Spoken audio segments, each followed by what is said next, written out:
She never spoke unless spoken to, just a quiet woman cleaning rifles in the armory. Most soldiers at the remote mountain facility never even noticed her. Some mocked her. None knew her name. Until that day on the firing range when an arrogant sniper tossed her an impossible challenge. 4,000 meters. A shot no human should be able to make.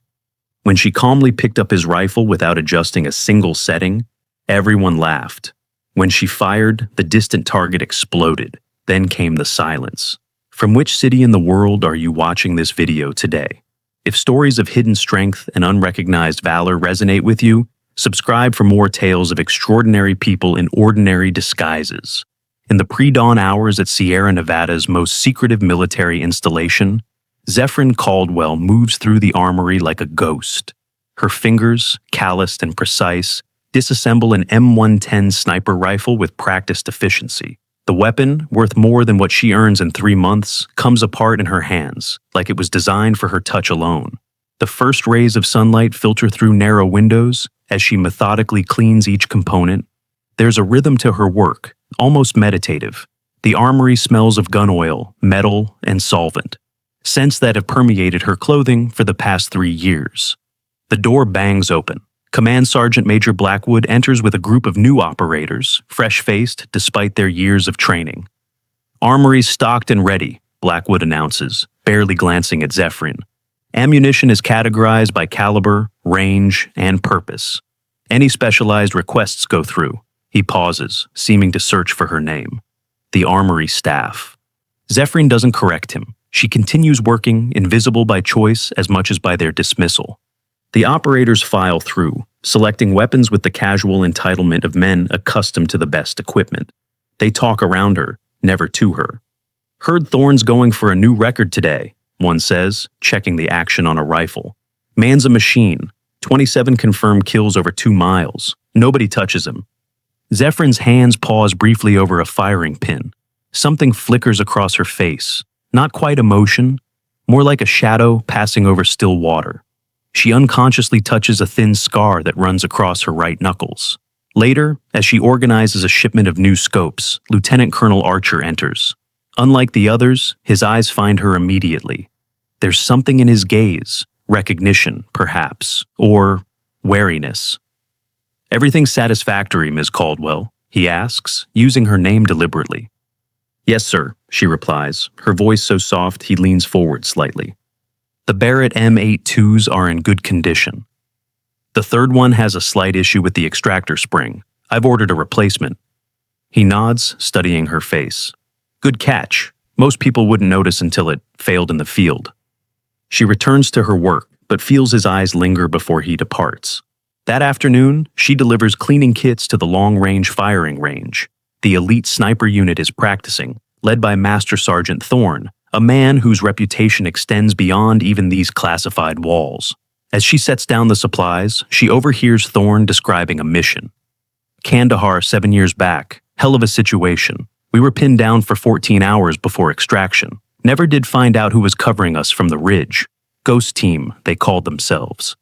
The cleaning rod in Zephyrin's hand clatters to the ground. Heads turn. For a moment, she stands frozen in the sudden attention. Thorne's eyes narrow, seeing her, truly seeing her, for the first time. "Something to add?" he asks, voice edged with challenge. She retrieves the rod, shakes her head, and turns to leave. "Hey," Thorne calls after her. "While you're here, check my rifle. Shooting a bit left." It's not a request. It's a dismissal disguised as an order. A reminder of her place. As she takes his weapon, their fingers brush. A current seems to pass between them. Recognition without knowledge, like animals sensing something in the wind. "I'll have it back to you by morning," she says. "I need it now," he replies. "We're attempting qualification shots." She examines the rifle briefly, her eyes catching everything. The wear patterns on the bolt, the slight misalignment of the scope mount, invisible to anyone without thousands of hours of experience.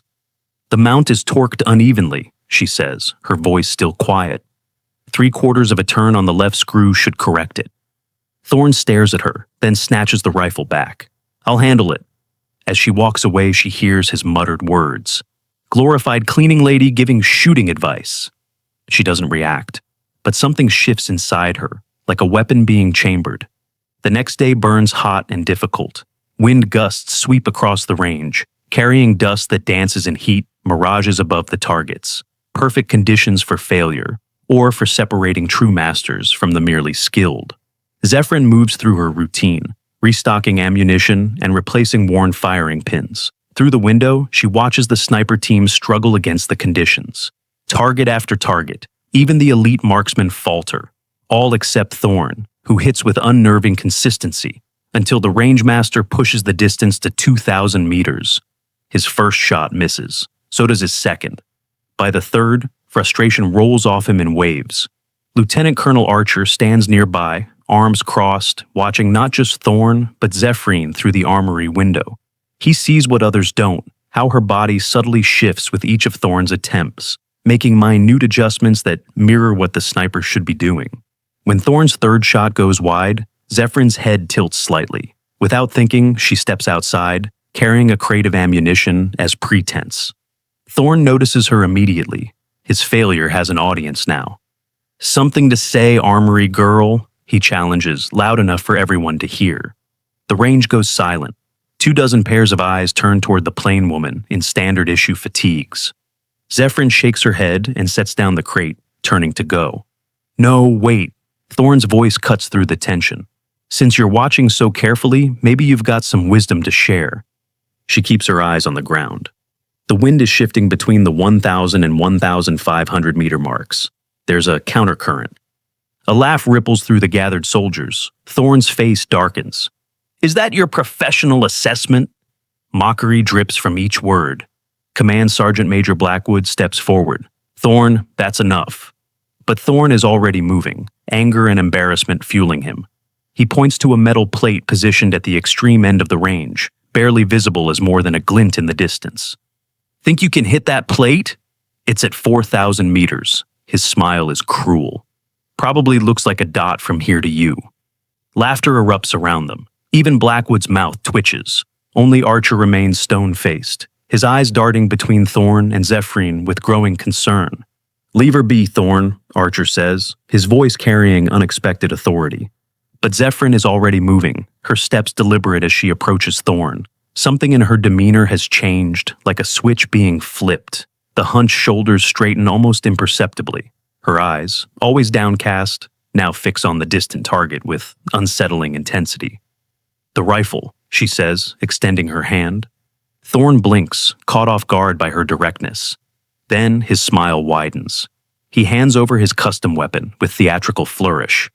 "Be my guest. Scope's already dialed in for me, but I'm sure you'll want to make your own." She takes the rifle without adjusting a single setting. The crowd goes quiet as she steps up to the firing line. Her posture shifts into a perfect shooter's stance, one that displays years of muscle memory no amount of pretending could hide. Blackwood takes an involuntary step back, his hand moving toward his sidearm. Archer whispers something that sounds like, "My God, it's her." Zephyrin takes one breath, slow and controlled. Her finger curls around the trigger with the delicate precision of a surgeon. She fires.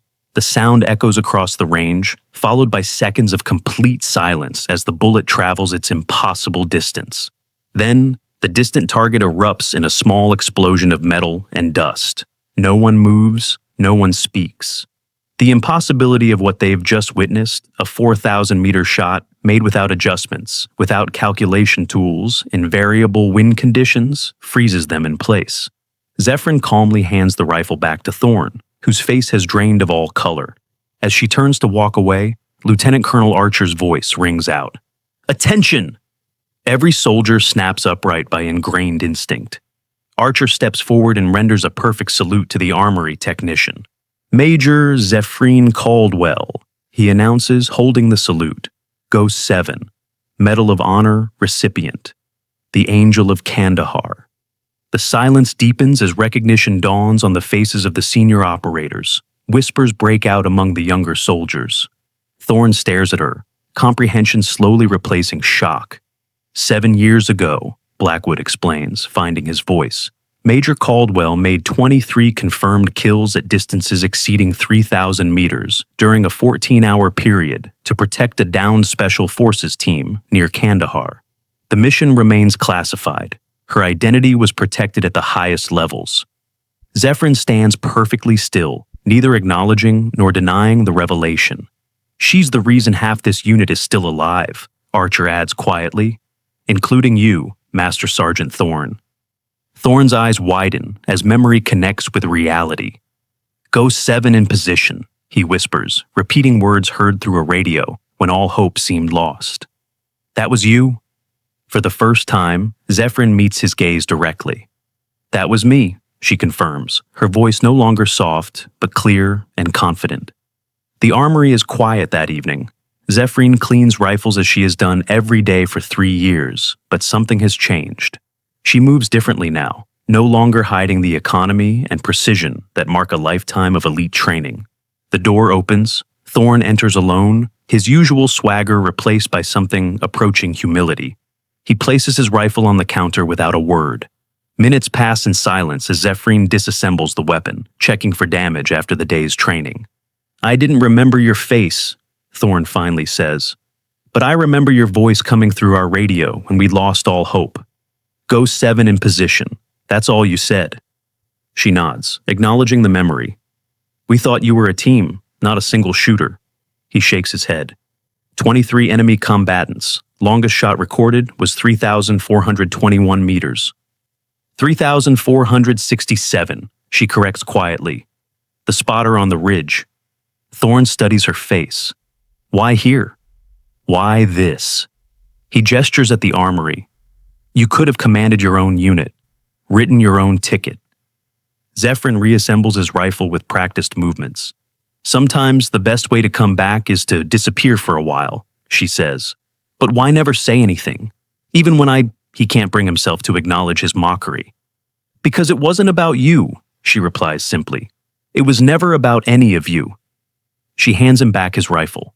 Your scope mount is fixed. The barrel needs replacement soon. The rifling is showing wear at the lands. He takes the weapon, their fingers brushing again, this time with understanding rather than tension. Thank you, he says, the words carrying weight beyond the rifle. For everything. The next morning, the mess hall buzzes with conversation that dies instantly when Zephyrin enters. For the first time, she's wearing her service ribbons and the Medal of Honor, the highest military decoration, worn by fewer than 3,500 Americans in history. The room falls silent, then every soldier stands at attention. Lieutenant Colonel Archer approaches her. Major Caldwell, we've received orders from command. They're requesting you for a special assignment. She raises an eyebrow in question. They want you to develop and lead an advanced marksmanship program. Here, if you're willing. She surveys the room, eyes passing over faces that had looked through her for years. There's no satisfaction in her expression, no vindication, only calm assessment. On one condition, she says, I keep my armory duties. The weapons still need proper care. Archer smiles slightly. Of course, Major. 6 months later, Zephyrin stands on the firing range, watching as a diverse group of snipers, including women and men selected from various branches, work to master impossible shots. Thorne is among them, now learning from the woman he once dismissed. A young female recruit struggles with a difficult shot at 1,800 meters. Frustration radiates from her rigid posture. Zephyrin approaches quietly. Your breathing is fighting your heartbeat, she says, adjusting the recruit's position with gentle pressure. Find the space between pulses. The recruit inhales, exhales, and fires. The target, previously untouched, explodes. The young woman turns with a smile of disbelief. Zephyrin simply nods and moves to the next student. As dust settles over the range, the trainees depart. Only Zephyrin remains, her silhouette sharp against the darkening sky. She lifts her personal rifle, a weathered weapon that has seen more history than most museums. She sights a target so distant, it's invisible to the naked eye. The rangemaster's voice comes through her earpiece. Target set at 5,000 meters, Major. She makes no acknowledgement, only adjusts her stance slightly. One breath, one squeeze of the trigger. Seconds pass. Then, a tiny flash on the horizon. A direct hit at 5,000 meters, a shot that no one else on Earth could make. She lowers the rifle, a slight smile touching her lips. Not pride, but quiet recognition of who she has always been, regardless of who saw it. As she packs her equipment, Lieutenant Colonel Archer approaches. Setting records again, Major? She shrugs. Just keeping my skills sharp. The recruits worship you, you know. They shouldn't. What I do isn't magic, it's patience, practice, and physics. Archer studies her face in the fading light.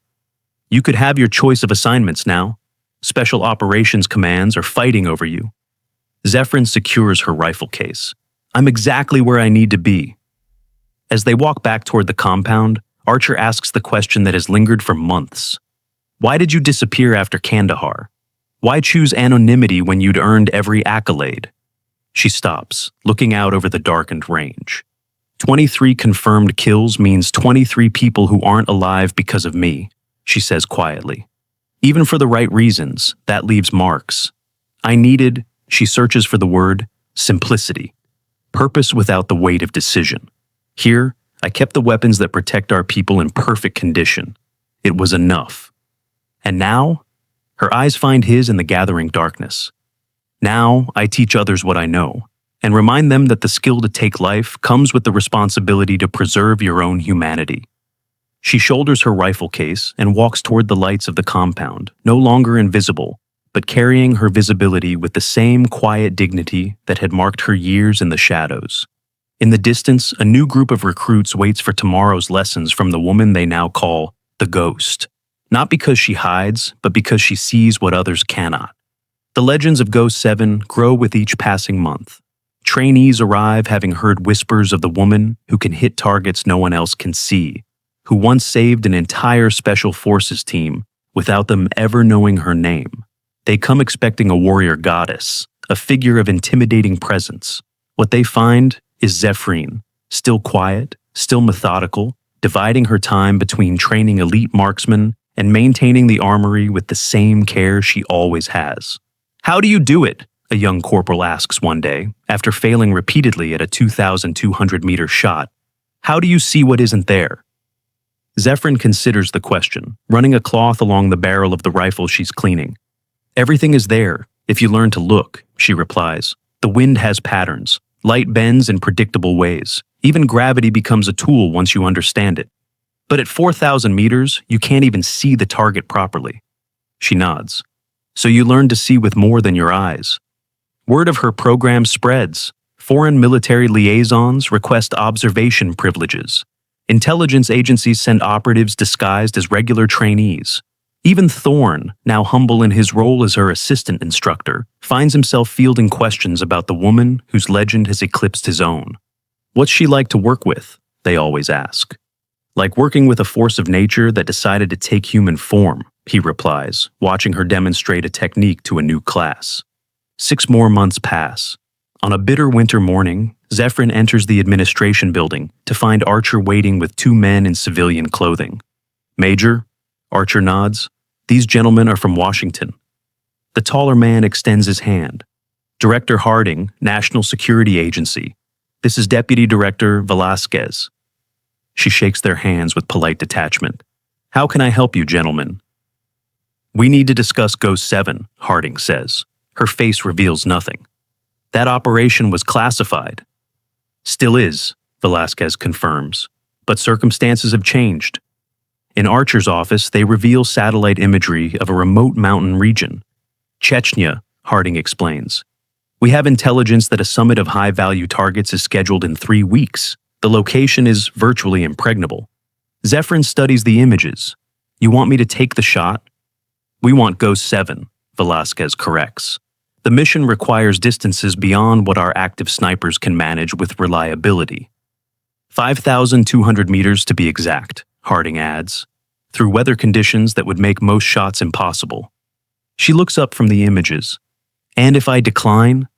Then we respect your decision, Archer interjects before the others can speak. Major Caldwell's service record speaks for itself. She has earned the right to choose her missions. Harding's jaw tightens, but he nods. Of course, though I should mention that among the attendees is Karim Vasilov. The name hangs in the air between them. The man who orchestrated the ambush in Kandahar, Zephyrin states flatly. The same, Velasquez confirms. He's expanded operations. Intelligence suggests he's planning something that would make Kandahar look like a training exercise. She hands the images back. I'll need my team. Team? Harding looks confused. Master Sergeant Thorne is spotter. 2 of my advanced students as security. My equipment, my terms, my extraction plan. The directors exchange glances. Ghost 7 works alone, Harding says carefully. Not anymore, she replies, her tone leaving no room for negotiation. 3 days later, Zephrine stands in the armory, meticulously preparing her equipment. Thorne enters, his face grave. You don't have to take me, he says without preamble. I know what Vasilov did to your original team. She continues her work without looking up. You're the best spotter in the program. There are others who wouldn't bring complications. At this, she pauses. Complications? Thorne's voice drops. I've spent 3 years trying to find Vasilov. My record shows 5 denied operation requests targeting him specifically. She resumes her preparations. Personal vendettas compromise missions. Exactly why you shouldn't take me. I'm not taking you for Vasilov, she says, finally meeting his eyes. I'm taking you because at 5,200 meters, I need someone who understands what's at stake. The night before departure, Zephrine sits alone on the range, her rifle disassembled before her. Each piece she touches holds memories, calculations, consequences. Archer finds her there, 2 steaming cups in hand. He sets one beside her. Couldn't sleep? She reassembles the firing pin, just making sure everything's ready. He watches her hands move with practiced precision. The official briefing says this is a reconnaissance mission, but Harding's language suggests otherwise. It always does, she replies. Zephrine, he says, using her first name for the first time. You don't have to go back into that world. She looks up at the stars, impossibly bright in the mountain sky. Some of us never really leave it. Vasilov took your team, all 8 of them. That's why you disappeared, isn't it? Not just the kills, but what came before them. She doesn't answer immediately. When she does, her voice carries the weight of memories she's never shared. 8 operators, the best I'd ever worked with. We were supposed to provide overwatch for the extraction team, but Vasilov knew we were coming, had the entire ridge wired with explosives. Her hands continue working, mechanical and precise. I was setting up at a secondary position when it happened. Watched through my scope as the ridge disappeared in smoke and fire. Archer remains silent, giving her space to continue. 14 hours. That's how long the extraction team was pinned down after my position was compromised.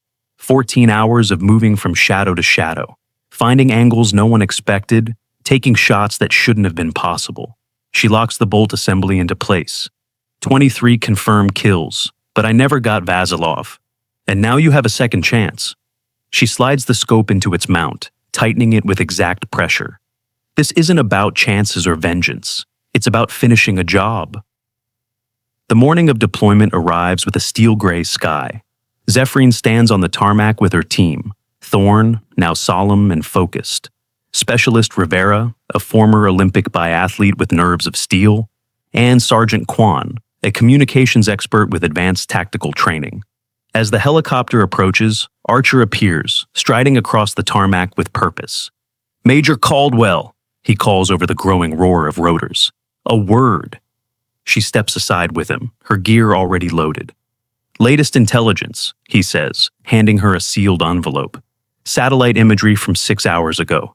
The weather's deteriorating in the target zone. She tucks the envelope into her jacket. We'll adapt. There's something else? His face is grim.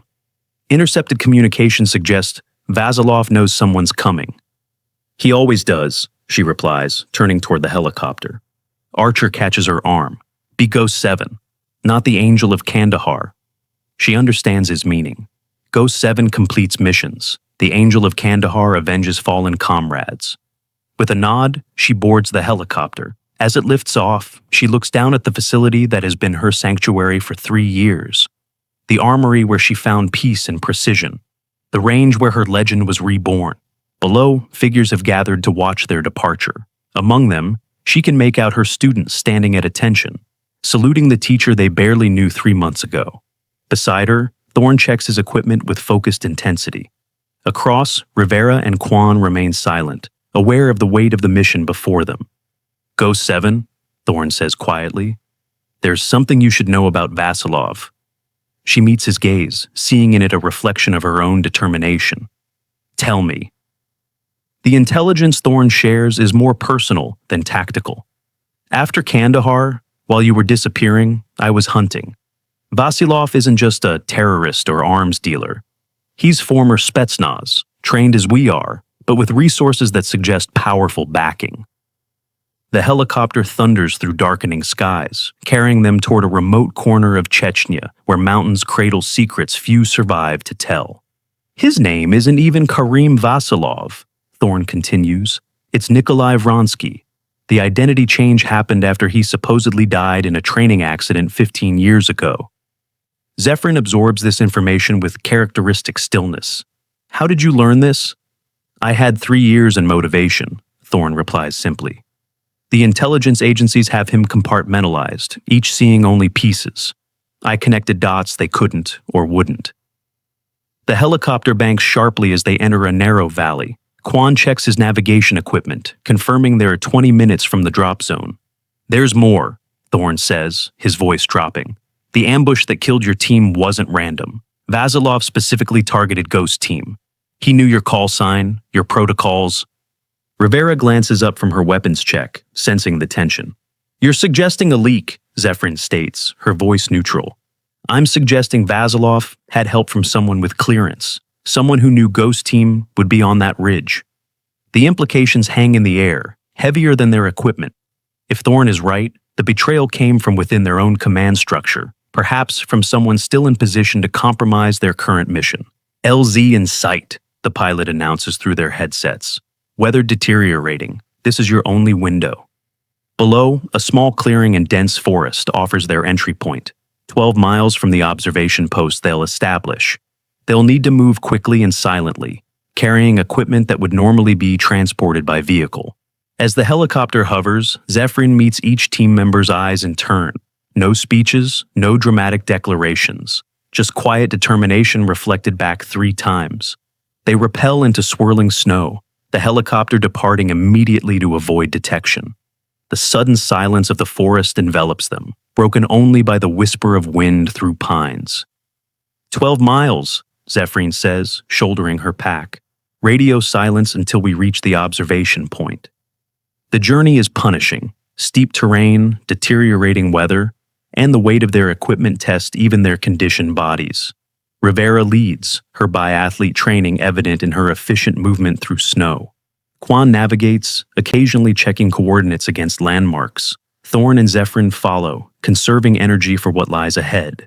6 hours later, they reach the ridge that will serve as their observation post. Below, across a deep valley, sits their target, a hunting lodge accessible only by helicopter or a treacherous mountain road. Satellite imagery identified it as the meeting location for Vasilov and his associates. 2 days until the summit, Quan reports, checking intercepts on his specialized equipment. Advanced security teams already on site. Zephyrin surveys the landscape through her scope. The distance to the lodge exceeds 5,000 meters, with swirling winds and snow squalls creating conditions that would make the shot impossible for almost any sniper alive. "We establish the hide here," she decides, indicating a position that offers both concealment and a stable shooting platform. Minimum movement, minimum heat signature. They work with practiced efficiency, creating a snow cave reinforced with carbon fiber supports. Inside, they establish 3 positions: observation, communication, and the shooting platform, where Zephyrin and Thorne will spend most of the next 48 hours. As night falls, they maintain watch in rotating shifts. During her rest period, Zephyrin lies awake, mind calculating variables that will affect her shot: wind patterns, temperature gradients, barometric pressure. The rotation of the Earth itself becomes a factor at this distance. Thorne joins her for the pre-dawn watch, setting up the spotting scope with careful precision. "Movement at the lodge," he reports quietly. "Security team establishing perimeter. 2 sniper positions on the east ridge." Zephyrin studies these developments, mentally mapping fields of fire and blind spots. They're expecting company, but not from this direction. "No one would attempt a shot from here," Thorne agrees. "It's beyond reasonable parameters." "Parameters are just numbers," she replies, making minute adjustments to her rifle's setup. Numbers can be overcome.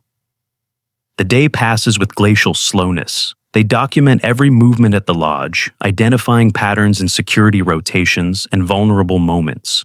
Quan monitors communications, picking up fragments of encrypted transmissions that suggest the arrival schedule of various participants. By nightfall, the picture is clearer but troubling. They've doubled security from the initial assessment, Rivera observes, almost like they know. The implication hangs in the air. If Thorne's theory about a leak is correct, their mission may already be compromised. We proceed as planned, Zephyrin decides, but we adjust our extraction route. Quan, identify 3 alternates. That night, as a blizzard howls around their position, Zephyrin disassembles and cleans her rifle despite having done so before deployment. Each component receives her complete attention, her fingers checking for imperfections invisible to the naked eye. Thorne watches her work. I've never seen anyone with your level of connection to a weapon. It's not connection, she corrects. It's respect. This rifle will be asked to do something nearly impossible tomorrow. I owe it perfect conditions. Like a partnership. She considers this. The rifle doesn't decide where to aim. I do. That responsibility is mine alone. The following day brings clearing weather, ideal for observation but concerning for their concealment. The snow cave offers minimal protection from thermal imaging, and helicopter patrols have increased over the surrounding ridges. First arrivals, Thorne announces mid-morning, 2 helicopters from the southeast, 8 passengers, heavily armed escort. Throughout the day, more arrivals follow. Arms dealers, terrorist financiers, representatives from criminal organizations, a gathering of individuals whose combined activities have destabilized regions and cost countless lives. Still no Vasilov, Rivera notes as afternoon wanes. He'll come last, Zephyrin says with certainty, when everyone else is in position. Her prediction proves accurate. As the mountain shadows lengthen, a sleek helicopter approaches from the north, landing with precision in the small clearing beside the lodge. Positive identification, Thorne confirms through the spotting scope. Vasilov, +3 security. Zephyrin makes final adjustments to her rifle, reviewing the calculations she's been refining for the past 36 hours. At this distance, her bullet will travel for nearly 10 seconds, affected by countless variables. She must aim not where the target is, but where it will be, accounting for factors most snipers never need to consider. Range confirmed at 5,227 meters, Thorne reports. Wind variable, approximately 12 to 18 knots, shifting direction with altitude. Temperature gradient, 7-degree differential between our position and target elevation. She absorbs these factors, making mental adjustments. This is where science becomes art, where mathematics blends with intuition developed over thousands of hours behind a rifle. He's entering the lodge, Thorne narrates. West entrance, security and standard diamond formation. Time window? Based on observed security patterns, we have an 8 to 12 second opportunity when he reaches the main hall. Large windows facing this direction. Zephyrin settles into position, her breathing slowing, heart rate decreasing through controlled technique. The world narrows to what she can see through her scope, and the calculations running through her mind. Rivera, Quan, prepare for rapid extraction, she orders quietly. Regardless of outcome, we move immediately. Minutes pass like hours. Then Thorne's voice, calm but urgent. Target approaching main hall. 10 seconds. Zephyrin makes a final micro-adjustment for a wind shift she feels, rather than measures. 5 seconds. She exhales partially, finding the space between heartbeats. Target acquired, window 1. Through her scope, she sees him. Nikolai Vronsky, Karim Vasilov, the man responsible for 8 graves she visits only in her nightmares. He moves with the confidence of someone who believes himself untouchable, gesturing as he speaks to companions whose faces she cannot see. Her finger takes up the first pressure on the trigger. The shot is almost impossible. Almost. In this moment, Archer's words return to her. Be Ghost 7, not the Angel of Kandahar. Ghost 7 completes missions. The Angel of Kandahar avenges fallen comrades. Which is she now? 3 seconds, Thorne whispers. The crosshairs settle on their target. Physics, mathematics, and skill align for a moment that will never come again. She fires. The rifle's report echoes across the valley, but by the time the sound reaches the lodge, Zephryn's bullet has already completed its journey, 10 seconds of flight through swirling mountain air, affected by wind currents, temperature variations, and the very rotation of the Earth. Through her scope, she watches the impact, not on Vasilov, but on the power transformer positioned precisely behind where he stood. The lodge plunges into darkness as the bullet severs electrical connections in a shower of sparks. "Target neutralized," she says calmly, already breaking down her position. "Move." Thorne stares at her, confusion evident. "You missed?" "You never miss." "I didn't miss," she replies, securing her rifle. "The mission was reconnaissance. We've confirmed Vasilov's presence and the meeting of high-value targets. Now, Command can proceed with the planned operation." Understanding dawns on Thorne's face. The larger mission? The joint task force waiting for confirmation. She nods once. "Our job was never to assassinate. It was to verify and create conditions for the operation." They move with practiced efficiency, erasing evidence of their presence. Within minutes, they're descending the ridge toward their primary extraction point, even as lights from approaching helicopters become visible in the distance. The Joint Task Force positioned just beyond the border, launching on their signal. "You could have taken the shot," Thorne says as they navigate a treacherous slope. "After what he did to your team." "That's why I couldn't take it," she replies. Ghost 7 completes missions. Personal vendettas compromise them. The extraction goes smoothly, a helicopter appearing exactly when and where planned, whisking them away as dawn breaks over the mountains. Below, they glimpse the operation unfolding, multiple agencies converging on the lodge in a coordinated assault that will dismantle not just Vasilov's organization, but those of everyone attending his summit. Hours later, aboard a transport plane heading home, they receive confirmation: operation successful, all targets apprehended, including Vasilov. His trial will be held in international court, his crimes exposed to the world. "You chose justice over vengeance?" Thorne observes as they clean their equipment one final time, even when no one would have questioned the alternative. Zephryn's hands move methodically over her rifle, returning it to perfect condition. "The shot was never about him. It was about who I choose to be." 1 month later, Zephryn stands on the familiar range at the training facility. Her students, now including operators from allied nations, work to master techniques few instructors in the world could teach. Archer joins her, watching the training with evident pride. The joint operation was a complete success. Intelligence gathered from the arrests has already prevented 3 planned attacks. She nods, her attention on a young sniper struggling with fundamentals. "They offered you a promotion," Archer continues, Director of Advanced Sniper Training for all Special Operations Forces. "I heard," and she moves toward the struggling student, adjusting his position with gentle precision. "I already have a job." The best sniper in the world, choosing to remain at a remote mountain facility, splitting her time between training and maintaining the armory, Archer muses, not exactly the career path most would choose. The student fires, hitting the target dead center. His face lights up with surprise and satisfaction. Zephryn offers a rare smile in return. "Some of us don't need recognition," she says, watching her student prepare for another shot. "We just need purpose." Later, as dusk settles over the range and the students depart, Zephryn remains, her ritual unchanged despite everything that has happened. She lifts her personal rifle, sighting a target that seems impossible even to most elite marksmen. The rangemaster's voice comes through her earpiece. "Target set at 5,500 meters, Major." "New record attempt?" "Just practice," she replies, settling into her stance. One breath, one squeeze of the trigger, one moment of perfect alignment between skill and purpose.